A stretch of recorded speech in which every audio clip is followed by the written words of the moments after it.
Lezindaba zehora lesikhombisa sigwethulela zona bukhoma ekomkhulu le-SABC e-Auckland Park eGoli nazi eyinohlonze kusihlwa.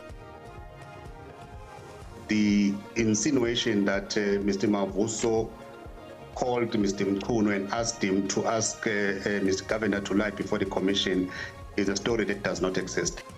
Ungqongqoshe wamaphoyisa osanikezwe umhlabakhefu usechithe ubufakazi bukaDina Govender osanda kutshela ikhomishana kaMadlanga ukuthi uMchunu wayefuna abeke amabala umkhuzo wamaphoyisa KwaZulu-Natal ngezenzo zamaphoyisa zokudubula abasuke befunelwa amacala. I've been advised to also place on record that I'm a suspect in case involving the EMPD, and I therefore do not wish to answer any questions regarding my interaction with the EMPD.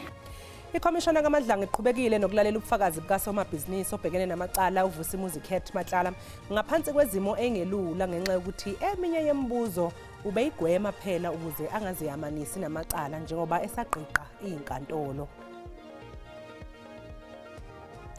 Icala elibhekene nowesilisa osoloko lokubulala obengumshayisibhakela uZolani Tete liguqele ikusasa enkantolo yemantshi yasemdantsane e-Eastern Cape. At the moment, I think he's really happy to join Pirate. We saw a lot of happiness, a lot of excitement from him in training. Umqeqeshi we-Orlando Pirates uthi uzobe ebheke elikhulu kumgadli wakhe omusha ongowokudabuka kwelaseNorway uSebastian Pedersen njengoba bezobhekana nesikhukhune United emidlalweni weBetway Premiership kusasa kusihlwa. Bukeleki kubingelele ngwamukele indaba enze ihora lesikhombisa kusihlwa igama lami noXolo uMamtshali wokwamwali hlabanganele imhlophe qwa sibonga kakhulu ukuthi uhlanganyele kanye nathi namhlanje kusihlwa angihambi ngedwa ke mbukeli uza kwethu ositolekela ngolimi lwempawu uFortune Madlala ake sibheke ukuthi siphathele ziphi kusihlwa.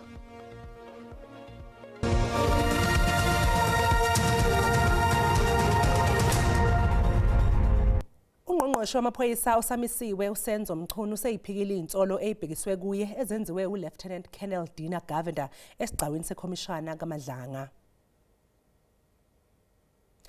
uGovender osanda kutshela ikhomishana kaMadlanga ukuthi uMchunu wayefuna abeka amabala umkhuzo wamaphoyisa KwaZulu-Natal uLieutenant General Nhlanhla Mkhwanazi ngezenzo eziqhutshwa ngamaphoyisa zokudubula abasuke befunelwa amacala.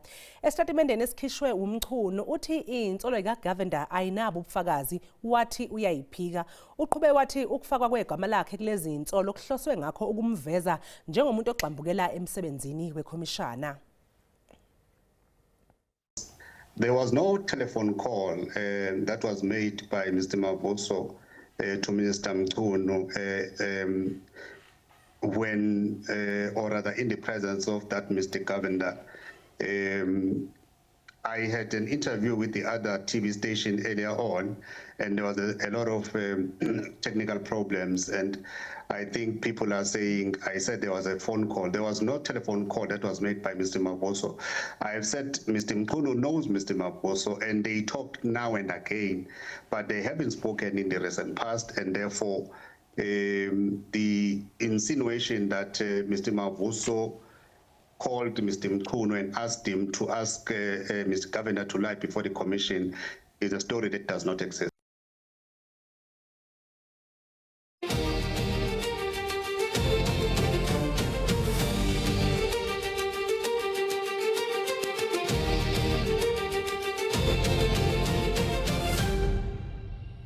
Ikhomishana kaMadlanga iqhubekile nokulalela ubufakazi bukasomabhizinisi obhekene namacala uVusimuzi Khet Matlala emva kokuthi abameli bakhe behoxise isicelo sakhe selungelo lokungafuni ukuziyamanisa ngamacala njengoba esagqiqa inkantolo.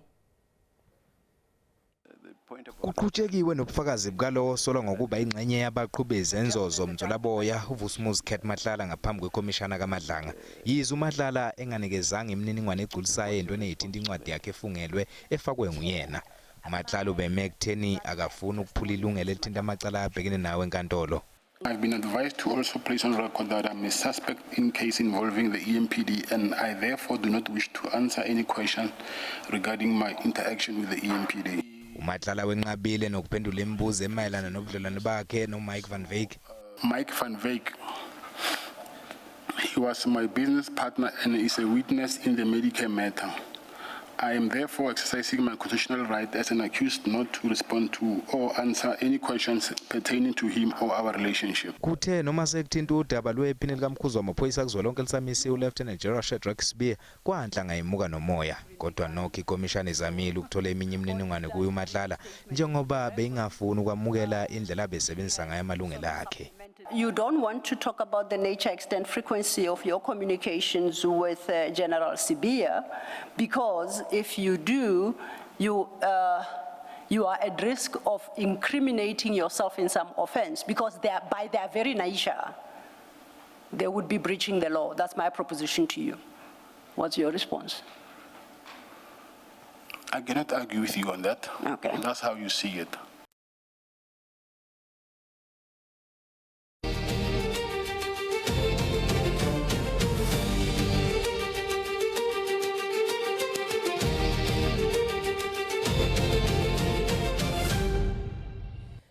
Lihlehliselwe umhlazi ngama-31 icala lezisebenzi zomasipala emfuleni eGauteng eyiboshwe yithimba le-PKTT esifundazweni. Uphenyo lwamaphoyisa luthole ukuthi labasolwa bebekhuluma nezakhamuzi beyigcinelwe ugesi bese ke beyithembisa ukubuyisa bese ziyakhokhelwa. Bavele kafushane enkantolo yemantshi yase-Vanderbijlpark Park abasolwa bayisikhombisa icala labo kwedlulisela umsombuluko wesonto elizayo. Accused are facing at the moment, Your Worship, 4 counts. One of tampering with essential infrastructure, the second one being that of fraud, the third one being that of theft and money laundering on the 4th count, Your Worship. But I must indicate that state is considering also adding other accused as well as other charges in this respect. Umasipala ke wasemfuleni ukwamukela ukuboshwa kwabasolwa. We welcome this and we are saying that we are against corruption, we are against fraud, and everybody must account for their actions because people do that on their own volition, out of their own greed. So therefore they must take our accountability, and this has nothing to do with them fooling. And if there are more arrests that will come, we'll obviously welcome them. If there are more charges that will be added, we'll obviously welcome them. Abasolwa bagcina esitokisini kuze kube mayavela enkantolo nalapho kulindele ukuthi bafake khona isicelo sebheyili. Icala elibhekene nowesilisa oneminyaka engama-22 ubudala osolwa kwelokubulala ubengumshayisibhakela uZolantete liguqele ikusasa enkantolo yemantshi yaseMdantsane e-Eastern Cape. Ummangalelwa ofike enkantolo eqhutshwa ngesihlalo esinamasondo ufuna ibheyili ngenxa yobuthaka besimo sakhe sempilo.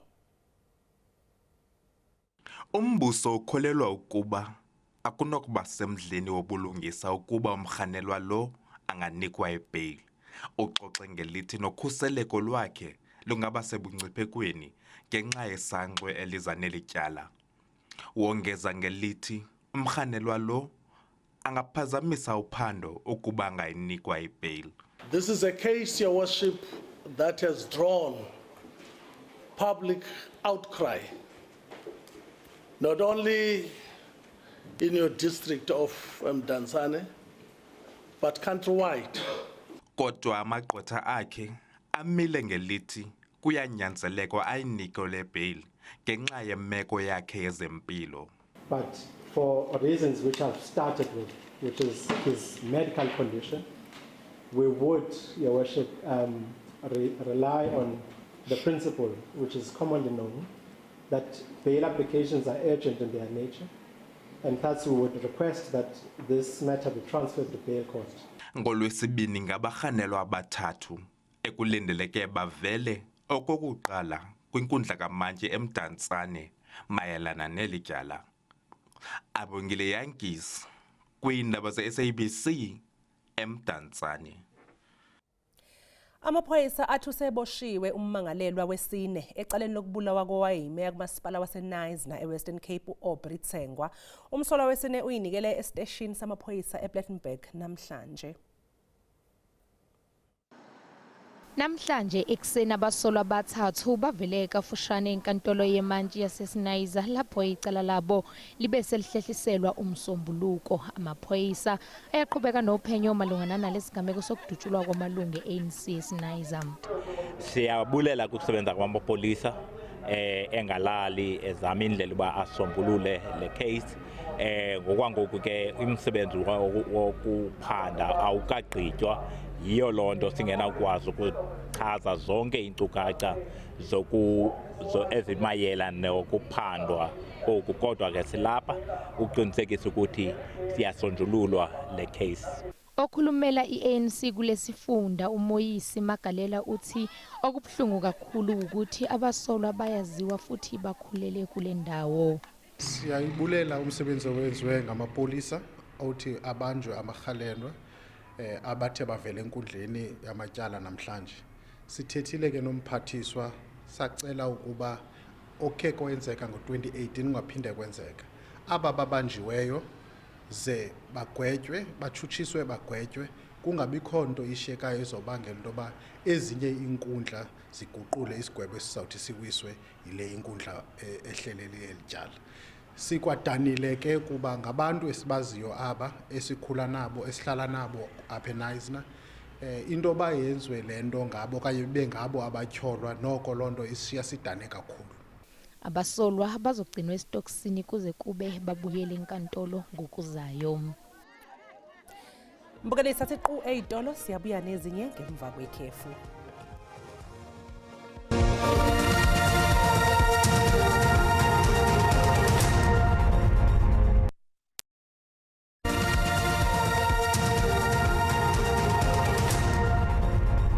Sikubingelele siphinde sikwamukele mbukele indabeni uma ngabe usanda kungene asikwaziseke ukuthi lezi indaba ziyatholakala ku YouTube na ku SABC Plus ungana nje kuzo uyicinge ngamagama athi SABC izindaba.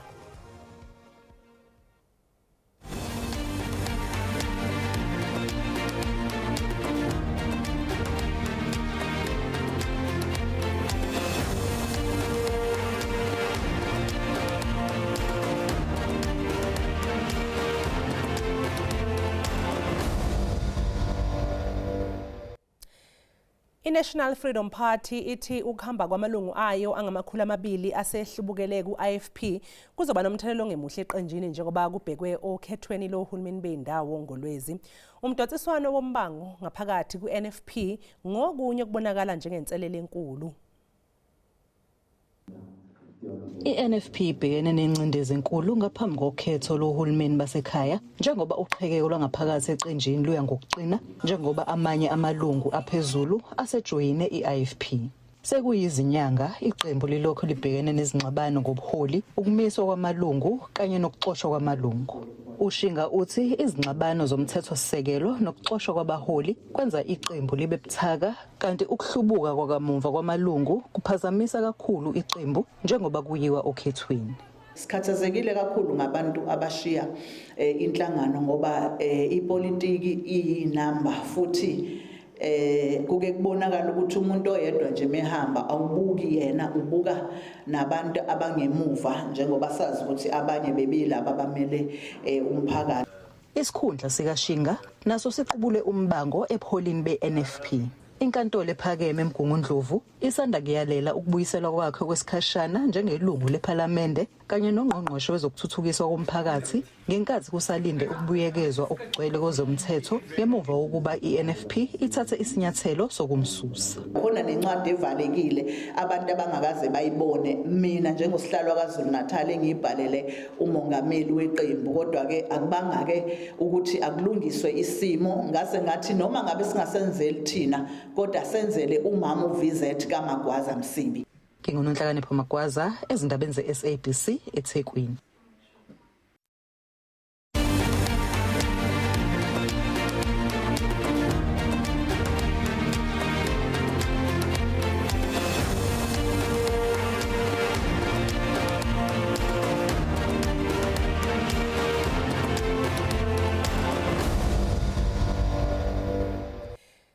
Icala elibhekene nosomabhizinisi uStuart Schwanek lihlehliselwe umhlalulunye kumandulo njengoba umbuso uthi usadinga ukuqhubeka nophenyo ngaphambi kokuba uphikise isicelo sebheyili. uStuart Schwanek ochitha impela sonto yonke egcinwe iphaqeni ubevele kafushane enkantolo yemantshi eRandburg eGoli njengoba ebhekene namacala afaka phakathi ukungasebenzisi ngendlela umthetho wezibhamu. Akuthathanga isikhathi eside ukuvela kwakhe njengoba abameli kanye nenkantolo bathe qaphu seliyaguqa icala. The defense was ready to proceed with the bail application.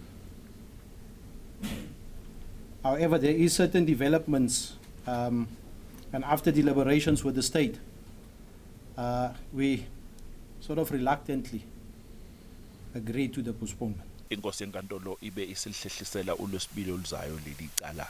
You are remanded in custody. You will be detained at Brooklyn SAPS or police station. Ushanik washaqwa amaphoyisa ngemva kwengxabano yaqubuka phakathi kwakhe kanye nentatheli yephephandaba ekhommissionini kaMadlanga. Igama lami nguCalvin wakwaDludla eindabeni zeSABC ngibika ngiseRandburg. Zimkhalele umfundi osolwa ngokushisa isikole samabanga aphezulu iSiphapheme High School kwaDumisa eMzinto KwaZulu-Natal. Lamfundi yoneminyaka eyi-16 uxoshwe esikoleni ekuqaleni kwalenyanga ngenxa yokuyiphatha kabi. Kusola ukuthi ke ubese ebuyele esikoleni ngempela sonto elandelayo washisa amagumbi okufundela. Usagcinwe endaweni ephephile kuze kushaya inyanga ezayo lapho ke ezovela khona enkantolo. Izakhamuzi esigodini saseLuphisi eMpumalanga zinquma ukubhikisha zikhala ngodaba lwamanzi ezithi sekuphela iminyaka eyi-10 zingenawo kompompi. Izakhamuzi zalapha zithi sezikhathele ukukhuluma into eyodwa njengoba sezibambe imihlangano eminingi kodwa lutho amanzi. Izakhamuzi zithi kuphoqelekile ukuba zithenga amanzi ukuze zikwazi ukuphila. We've been buying water for 10 years through water tanks. We have families that are not privileged. They can't afford to buy water. So it's not nice for me to buy water. Meanwhile, someone can't afford water. So now this thing has been affecting our parents for many years. Now we have kids that they don't even know how to open a tap.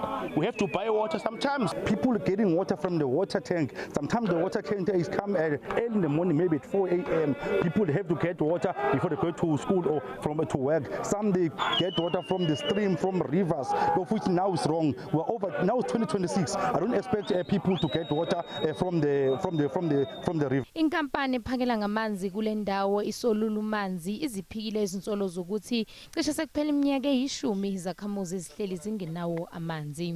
It is not true that Luphisi has been without water for the last 10 years. Luphisi, just like all the nearby villages, receive water supply on a rotational basis due to the water demand in these informal areas exceeding the capacity of the bulk water infrastructure. Izakhamuzi zithi zizoma kancane ngembhikisho kodwa akulungiswe inkinga yamanzi. Kanti uma ngabe sibuyela kwezemkhankaso yamaqembu ezombusazwe, amaqembu ehlukene ezombusazwe yaqhubeka nokuqinisa ngamandla emkhankaso yawo ehlukene njengoba kusondela ukhetho lohulumeni beyindawo. NCC iphakamise amagama abayisishiyagalombili abazogaqela isobumeya kumasipala waseRustenburg. Kubona kubalwa owabe eyimeya uMatthew Volmarans, imeya ephethe njengamanje uSheila Huma, uWendy Matsila kanye noPaul Sibihwe. When it comes to Sheila, she lost in her own word, so she must go. Yeah, she must go. So either we bring in new ideas, Thabang Rampo Lebo for new ideas, or we bring in someone who has experience like Volis. Umhlaziyi wezombusazwe uthi lo masipala ungomunye wababangwa kakhulu ezweni.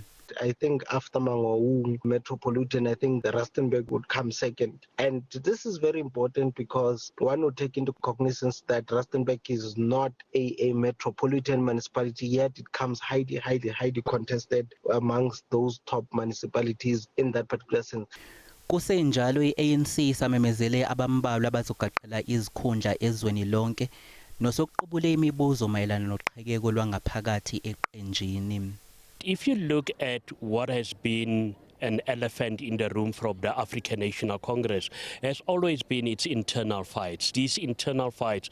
And I strongly believe that this strategy by the African National Congress, not only in the Free State but nationally, it's to manage these internal fights. Esifundazweni Northern Cape inamakwa civic movement inayo ivivela ukuvikela ukwesekwa kwayo njengoba leli qembu lazuza amaphesenti angu-20.84 esifundeni namakwa ngo-2021.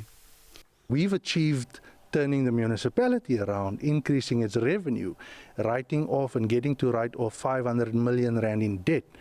But the battle is not yet complete, the battle is not yet won. Isiyobanjwa neshone nayo ke kwazise ekugcineni abavoti kuphela banelungelo lokukhetha umholi abakholelwa kuye. Useme ngomumo umkhushulwa Msimanga nomhlahlo wesimo sezulu masibuya nje eyitolo.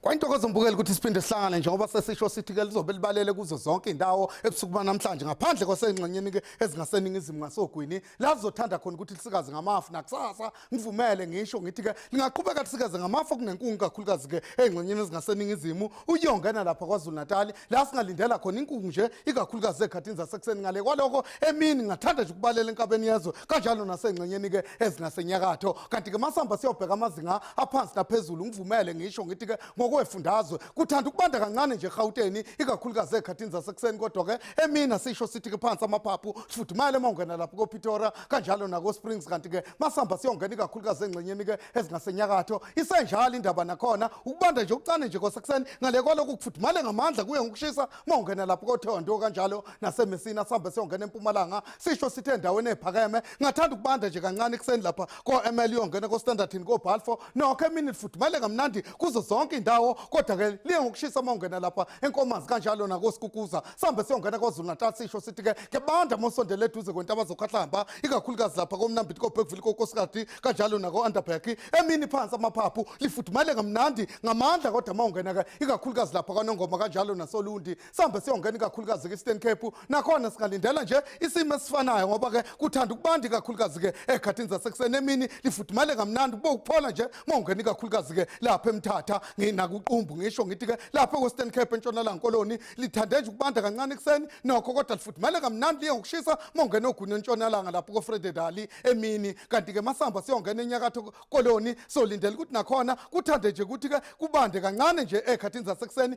emini lithanda ukukhipha umkovetsheni lapha koUpington kanjalo nako Springs sambe siyongena ikakhulukazi esifundazweni saseFreyistata koqoqo koPhutadi Chapa lapha koBethlehem ngathanda ukubanda ekseni kube yiqanda qo mongena eBethlehem ngale kwalo kufudumale kamnandi kulesa sifundazwe saseFreyistata sambe siyongena ikakhulukazi lapha eNorth wasesivala sisho sithi ke kuyabanda kancane ekseni nokho lifudumale kodwa ke ngohamba kosuku ngivumele ngithi ke ngiyathatha indawo bene ubusuku obuhle.